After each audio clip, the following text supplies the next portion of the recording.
palasha lochana dukachidam te mrigayami kanchana yo mrigyate hastagihita padmaya Sri Yekaraya Anga Nitya Maya.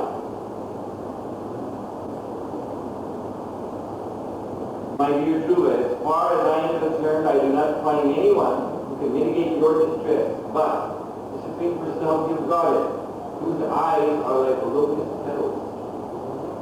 Many demigods such as Lord Brahma seek the pleasure of the goddess of fortune. The goddess of fortune herself, with a lotus flower in her hand, is always ready to render service to the Supreme Lord. Ukram karoti bhajalam nayate giving Ramande Sri Guru Saranam. So it is interesting that at this time, many persons here in the city of Mumbai as well as across India observing the Navaratri, the 9 days of Durga Puja. So Durga Devi is any goddess who is much sought after by the type of person that Srila Prabhupada is condemning in his report. Materialistic persons who take the process of dharma, religion, doing puja, offering of puja, and offering of prayers, and so on. They take this process, which is really meant, which is given for bhakti, archana, deity worship, all the aspects of it, is one of the 9 processes of bhakti yoga. But these materialistic persons, they take the items of that process, which is meant for spiritual development, of love of God. They take it and they misuse it for material aggrandizement, for amassing material benedictions, so that they can enjoy this world, as Srila Prabhupada is mentioning, for Krishna's own condemnation of demigod worship in the Bhagavatam. So Krishna states what they're interested in, that they want good birth, they want elevation to higher planets, they want wealth, of course, such kind of temporary attainments they seek. And they may argue that this too is also found in the Vedas. This type of worship of demigods, especially Durga. This is found in the Vedas. So what is wrong with it? Your Vaishnava path is also in the Vedas, but what we're doing is in the Vedas, so what's the harm? But Lord Krishna, who is the original giver of the Vedas, and who is to be known through the Vedas,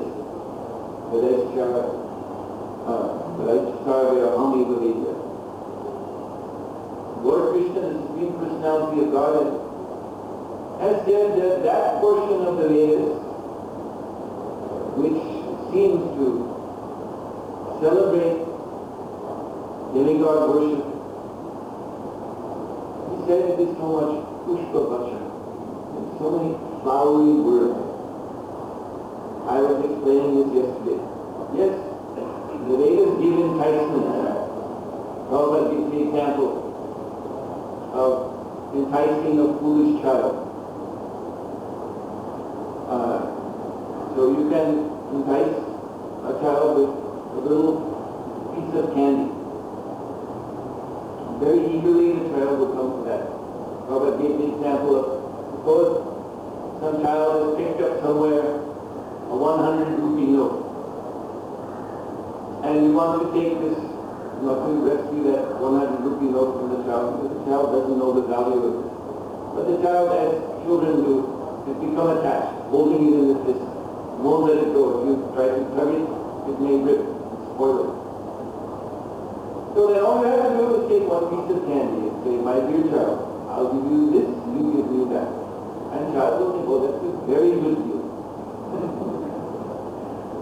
One nice piece of tasty candy for this piece of paper for the child. So materialistic people are like that. They're foolish, childlike.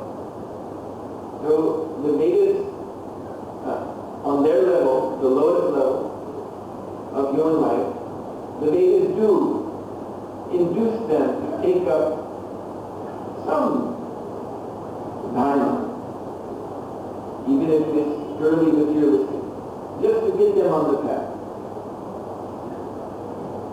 But actually this of course gives them a start. But in order to make real progress, in order to actually take advantage of the real purpose of the Vedas, then they have to give this up. They have to give up this inclination to sense gratification. And it's on this note that we know that the whole Bhagavatam begins, the conversation between Srila Vyasadeva, the compiler of the Vedas, and his spiritual master, Narada Muni. And that Vyasadeva, after compiling 4 Vedas, Mahabharata, even Vedanta Sutra, etc., he was still not satisfied. So he was wondering, what have I neglected? What have I done? Not presented. He was trying to understand this. And Narada Muni came to him. And first Narada Muni chastised his disciple. That you have compiled all these literatures, but again, you have mixed in these flowery words of inducement to sense gratification. This business dealing. You do this puja, you'll get that material result. Do this puja, do that drug, you'll get this. So, Narada Muni, he thoroughly rejected this.